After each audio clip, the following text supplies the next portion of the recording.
For the longest time I heard people saying Dark Souls is hard, it is so difficult. It never felt that difficult for me, really. I was far from being a good player, but even back in 2012 I was rocking a full Havel set with Quelaag's sword, cheesing the game from beginning to the end. I always found Dark Souls gameplay fair and easy to overcome with the correct builds, but everybody has their own battle, and while making this video I finally met a challenge that sent me through 5 stages of following. It is the lore. Lore in this franchise actually is the Dark Souls of story writing. I had to read so many item descriptions, I had to watch a bunch of lore channels, I had to read a shady wiki full of wrong information, and the worst is I had to scroll through Reddit, man. Like, imagine. But in the end, I scrap and start from the beginning after writing the script for almost 3 days. It was too dramatic, and I also didn't want to sound like the 58 Watividia clone out there. In this video I will talk about my favorite bosses and NPCs based on their lore. I can't include all of them in a single video, so I hope to read your favorites in the comment section. So grab a snack, subscribe if you still haven't, and let's get started.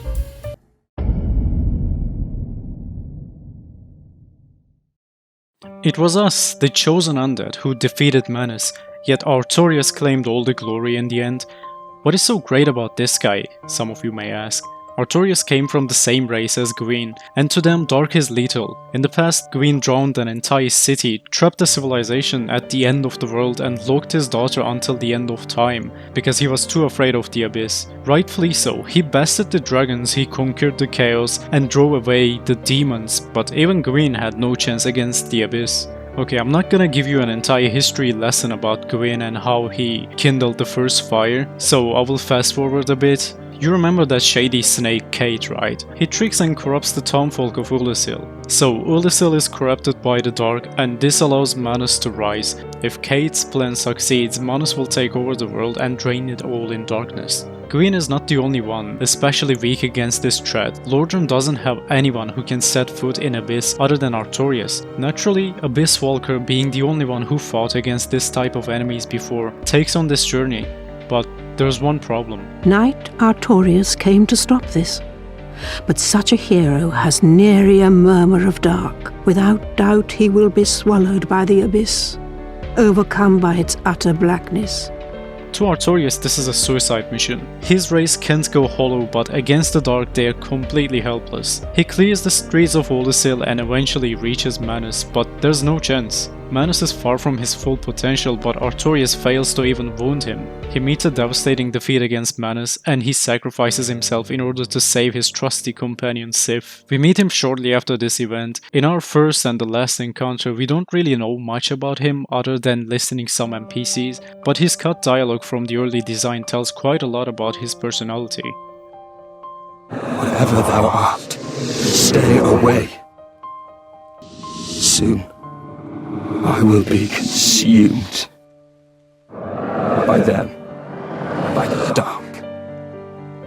I beg of thee, the spread of the abyss, it must be stopped.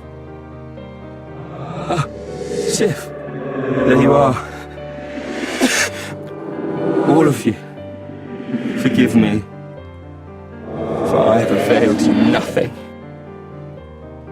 In his last moments, Artorias doesn't have a single selfish thought. Until his last moment, he fights and protects others, but he dies thinking he couldn't achieve anything. His tragic death may have looked pointless, after all you were the one to kill Manus, but Abyss Walker's legacy inspires many generations to come after him, and countless heroes follow his footsteps, fighting against the Abyss until the end of time. He may not have succeeded on his journey, but to his very last breath he fought as a hero and inspired everybody.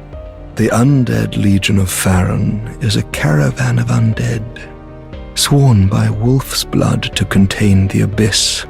The Legion will bury a kingdom at the first sign of exposure.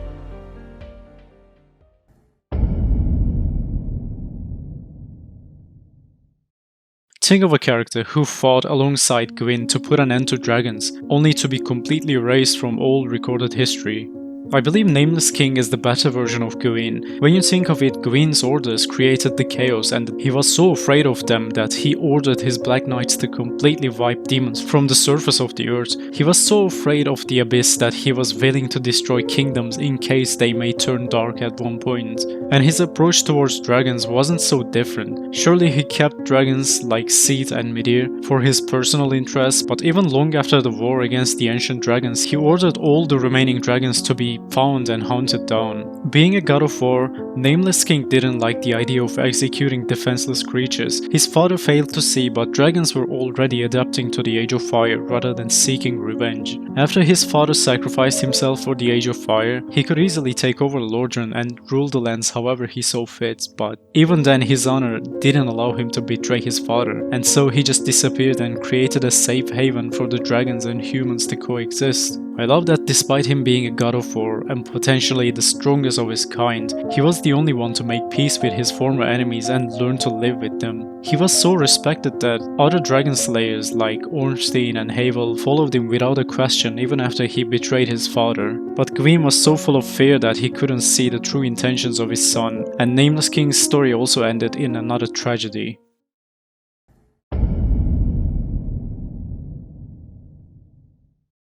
Solivan is without a doubt the most evil character in the entire Dark Souls universe.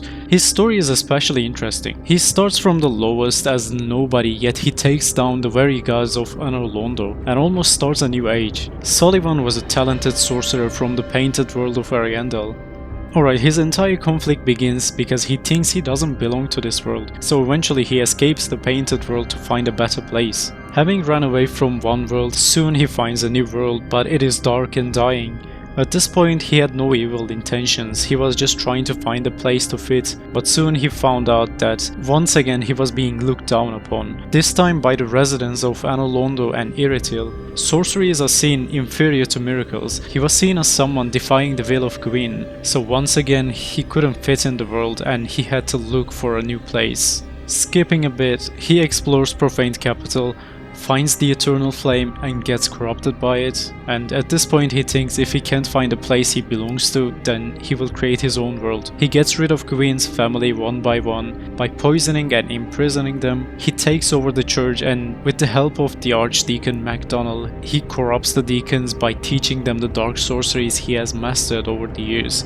Later he successfully resurrects Aldrich and lets him devour Gwyndolin. With everything going exactly how he planned, an outcast who came from nothing takes over the strongest kingdom known to man and resurrects his own god Aldrich, only to be bested by the Ashen One.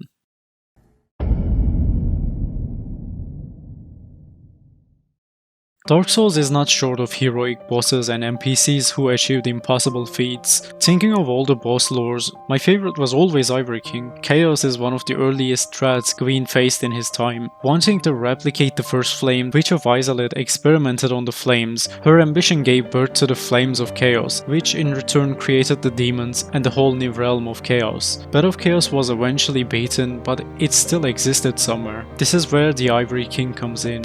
His kingdom hosted the Gates of Chaos. Knowing this, he built an entire city around the entrance and took the duty to watch over the chaos. He built his throne room around the entrance of Chaos so he would be the first thing demons see when they come out of their realm. You are probably aware of the general story of Dark Souls 2 and how each kingdom fell due to Daughters of the Abyss. Alsana was one of the fragments of Manus. Born from his fears, she was tasked to weaken the Ivory King and ruin his kingdom. Yet all she saw from Ivory King in return was kindness. Ivory King took her as his queen and kept her dark nature as a secret. He trusted Alsana so much that when he was finally weakened by the years of exposure, he left his entire kingdom to Alsana and went on to challenge the chaos. With his knights, he ventured deep into the heart of chaos. He was eventually consumed by it, but he achieved something not even Aldia, scholar of the First Sin, could have imagined. With his kindness and trust, he changed the Daughter of the Abyss. A creature born from fear defied its nature and freed herself from menace. I love this ending to Dark Souls 2 because Alsana's existence alone proves Aldia never truly uncovered the truth of the humanity's existence and their will. Demon Souls, Dark Souls, Elden Ring, all From Software games have amazing stories and lore, but I can't talk about all of them in one video. That being said, I'm curious, what are your favorite pieces of lore in Souls games? Who are your favorite characters? I read and engage with each comment, so do share your opinions and let's talk about these characters I didn't include in the video. But for now, this is all and I will see you on the next one.